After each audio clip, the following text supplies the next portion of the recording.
Good morning बच्चों, सुप्रभात। हम सब पहले पिछले वीडियो में मिल चुके हैं। मैं 6A के बच्चों को ज्योग्राफी पढ़ाऊंगी, मैंने आपको बताया था। आप सब नए हैं, कोई भी समस्या है तो आप उसको पूछ सकते हैं, ठीक है। घबराने की कोई ज़रूरत नहीं है। जैसे आप अपने पुराने स्कूल में पढ़ते थे उसी तरीके से आप यहाँ भी पढ़ेंगे। ये मत समझिएगा नए टीचर हैं, नया स्कूल है, कैसा होगा क्या होगा, इसकी चिंता नहीं करनी है। आपको चिंता इसकी करनी है कि आपको जो भी बताया जा रहा है आप उसको ध्यान से सुनेंगे और समझेंगे, ठीक है। मैं जानती हूँ आप सब अभी बहुत छोटे हैं, आपको हो सकता कुछ चीज़ें समझने में परेशानी हो, लेकिन उसके लिए हम हैं। आप हमको बताइए, हम आपकी परेशानियों को सुलझाएंगे। बच्चों, हमने अपने चैप्टर नंबर 1 की शुरुआत की थी थोड़ी सी, जिसका नाम था हमारा सौर मंडल। उसमें मैंने आपसे बताया था कि हमारी पृथ्वी एक सौर परिवार का सदस्य है। उस सौर परिवार में बहुत सारे ग्रह हैं और एक सूर्य है, उसको मिलाकर हम सौर परिवार कहते हैं।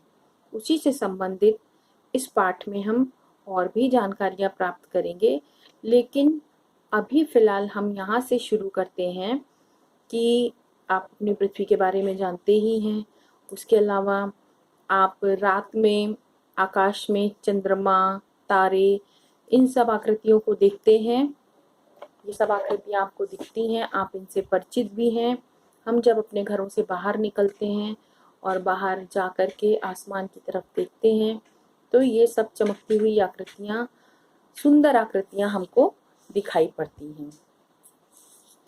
इन चमकती हुई आकृतियों को हम रात के समय देखते हैं तो ये हमें ज़्यादा स्पष्ट दिखाई पड़ती हैं, और इनको अगर हम शहरों की अपेक्षा गांव में कम प्रकाश वाली जगहों पर से या बिल्कुल अंधेरे में जा कर के देखते हैं तो हमें ये और अधिक स्पष्ट दिखाई पड़ती हैं।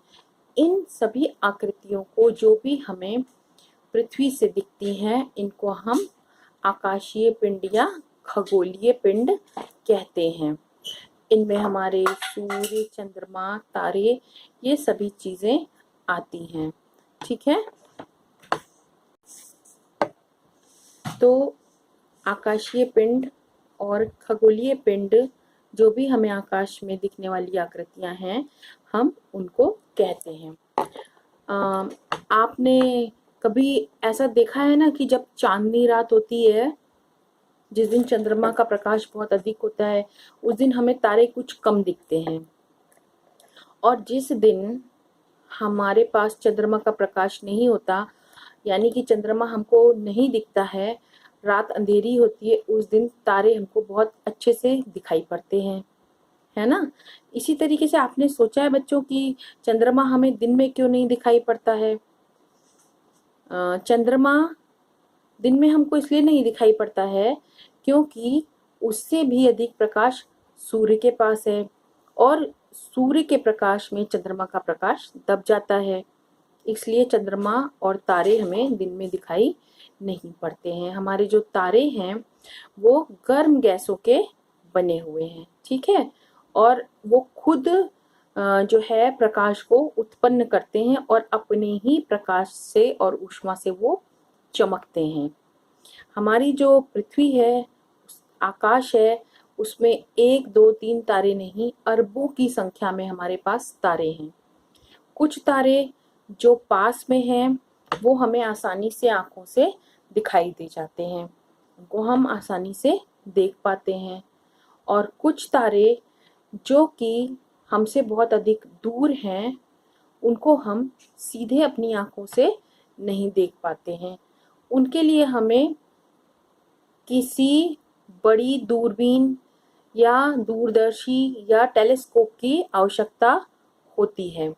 जब हम उसकी सहायता से देखते हैं तो जो तारे हमें आसानी से नहीं दिखते हैं हम उनको भी देख सकते हैं। ठीक है, हमारा जो सूर्य है वो भी गर्म गैसों से बना हुआ है और तारा ही है, लेकिन तारा होने की वजह से और सूर्य हमारी पृथ्वी से बहुत अधिक निकट होने की वजह से वो हमें बहुत अधिक प्रकाश दे पाता है। ठीक ठीक है, तो जैसे आप एक किसी जगह पर खड़े हो जाइए और वहां से आप अपने खड़े होकर एक जगह से दूर तक का देखिए। दूर तक का देखने में होगा क्या कि जो चीजें हमारे पास में हैं, जो हमारे अगल बगल हैं, वो तो हमें बड़ी दिखती हैं, और जैसे जैसे हम अपनी दृष्टि को दूर करते जाते हैं, मीन्स दूर देखते चले जाते हैं, वैसे वैसे दूर की चीजें हमें छोटी दिखने लगती हैं। ये आपने कभी अनुभव किया है? अगर नहीं किया है तो आज अपनी छत पर जाकर खड़े होइएगा और वहां से जितना दूर आप देख सकते हैं उतने दूर की चीजों को, पेड़ों को, पौधों को या और भी चीजें हैं उनको देखिएगा। जो चीजें हमारे पास में हैं वो हमें बड़ी दिखती हैं, और जैसे जैसे हम दूर या आगे बढ़ते जाते हैं हमसे दूर वाली वस्तुएं हमें छोटी दिखने लगती हैं। यही बात तारों के साथ में है। जो तारे हमारे नजदीक हैं वो तारे हमें बड़े दिखते हैं, और जो तारे हमसे दूर हैं वो धीरे धीरे हमें छोटे दिखते हैं या फिर बिल्कुल ही नहीं दिखाई पड़ते हैं। ठीक है, आपने एरोप्लेन को देखा है, आप पास से देखते हैं तो वो हमें बहुत बड़ा दिखाई पड़ता है, और वही जब आसमान में दूर उड़ रहा होता है तो बिल्कुल चिड़िया या किसी पक्षी की तरह से हमको दिखाई देता है। अब हम आगे बढ़ेंगे।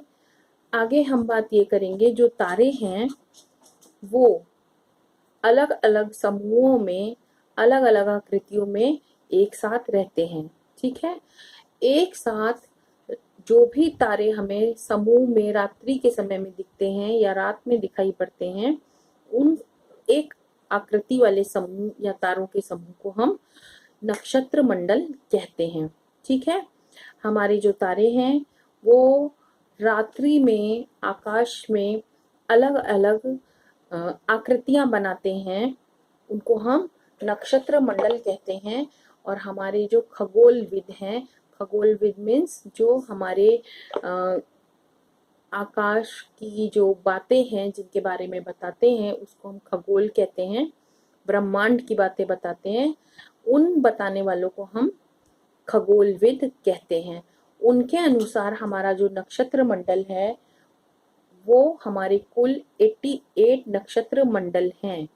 ठीक है, हमारे जो आकाश में जितने मंडल, नक्षत्र मंडल हैं उनकी संख्या 88 है।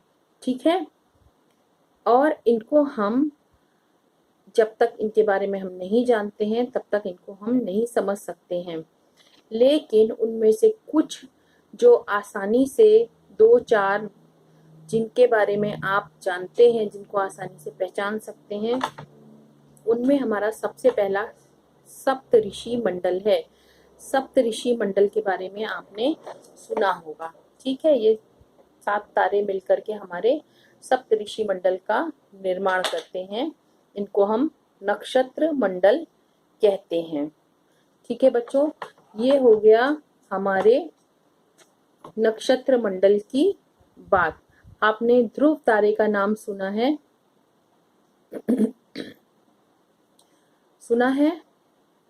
ध्रुव की एक कहानी भी है, वो आपने अपने मम्मी दादी नानी से सुनी भी होगी।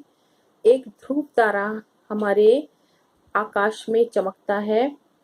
उस ध्रुव तारे और सप्तऋषि मंडल की सहायता से हम उत्तर दिशा का पता लगा सकते हैं। ठीक है, उसके आधार पर हम जान सकते हैं कि हमारी उत्तर दिशा किस तरफ होती है, या हम उत्तर दिशा का निर्धारण कर सकते हैं। कहा जाता है कि जो ध्रुव तारा है वो हमेशा उत्तर दिशा में ही निकलता है और सबसे अधिक चमकने वाला तारा है। इसीलिए जिस तरफ वो दिखाई देता है उस तरफ को या उस दिशा को हम उत्तर दिशा मानते हैं। अब हम सौरमंडल की बात करेंगे।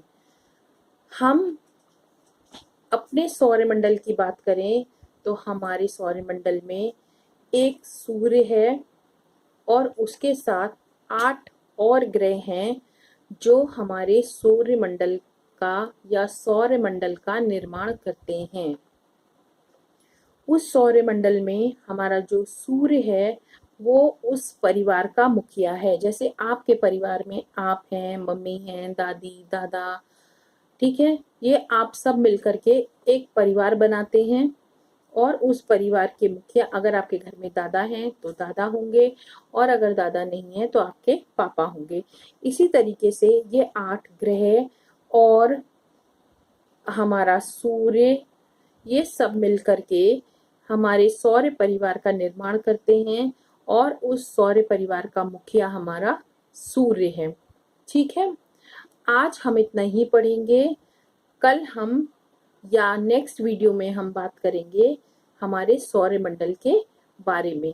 आज जो भी चीजें मैंने आपको बताई हैं उसको ठीक तरीके से पढ़ लीजिएगा, समझ लीजिएगा। आज के लिए इतना ही बच्चों, थैंक यू। और अच्छे से पढ़ने के लिए फिर से एक बार थैंक यू। ठीक है।